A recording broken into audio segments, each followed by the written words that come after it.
పరిశుద్ధ గ్రంథం నుండి అపోస్తులుడైన పౌలు ఎఫెసీలకు రాసిన పత్రిక 2వ అధ్యాయం చదువుకుందాం. ఇప్పుడు మీ అపరాధముల చేతను పాపముల చేతను మీరు చచ్చిన వారై ఉండగా ఆయన మిమ్మను క్రీస్తుతో కూడా బ్రతికించెను. మీరు వాటిని చేయిచు వాయుమండల సంబంధమైన అధిపతిని అనగా అవిధేయులైన వారిని ఇప్పుడు ప్రేరేపించు శక్తికి అధిపతిని అనుసరించి ఈ ప్రపంచ ధర్మము చొప్పున మునుపు నడుచుకుంటురి. వారితో కలిసి మనమందరమును శరీరము యొక్కయు మనస్సు యొక్కయు కోరికలను నెరవేర్చుకొంచు మన శరీరాశలను అనుసరించి మునుపు ప్రవర్తించుచు కడమ వారి వలనే స్వభావ సిద్ధముగా దైవోగ్రతకు పాత్రులమై ఉంటిమి. అయినను దేవుడు కరుణా సంపన్నుడై ఉండి మనము మన అపరాధముల చేత చచ్చిన వారమై ఉండినప్పుడు సహితము మన ఎడల చూపిన తన మహాప్రేమ చేత మనలను క్రీస్తుతో కూడా బ్రతికించెను. కృపచేత మీరు రక్షింపబడి ఉన్నారు. క్రీస్తు యేసునందు ఆయన మనకు చేసిన ఉపకారము ద్వారా అత్యధికమైన తన కృపా మహాదైశ్వర్యమును రాబో యుగములలో కనుపరచు నిమిత్తము క్రీస్తు యేసునందు మనలను ఆయనతో కూడా లేపి పరలోకమందు ఆయనతో కూడా కూర్చుండబెట్టెను. మీరు విశ్వాసము ద్వారా కృపచేతనే రక్షింపబడి ఉన్నారు. ఇది మీ వలన కలిగినది కాదు, దేవుని వరమే. అది క్రియల వలన కలిగినది కాదు, కనుక ఎవడును అతిశయపడ వీలులేదు.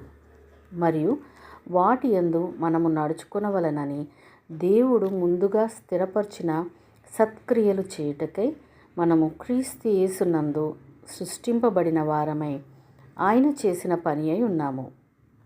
కాబట్టి మునుపు శరీర విషయంలో అన్యజనులై ఉండి శరీరమందు చేతితో చేయబడిన సున్నతి గలవారు అనబడిన వారి చేత సున్నతి లేని వారనబడిన మీరు ఆ కాలమందు ఇజ్రాయేలుతో సహపౌరులు గాక పరదేశులను, వాగ్దాన నిబంధనలు లేని పరజనులను, నిరీక్షణ లేని వారును, లోకమందు దేవుడు లేని వారునై ఉండి క్రీస్తుకు దూరస్తులై ఉంటిరని మీరు జ్ఞాపకం చేసుకునుడి.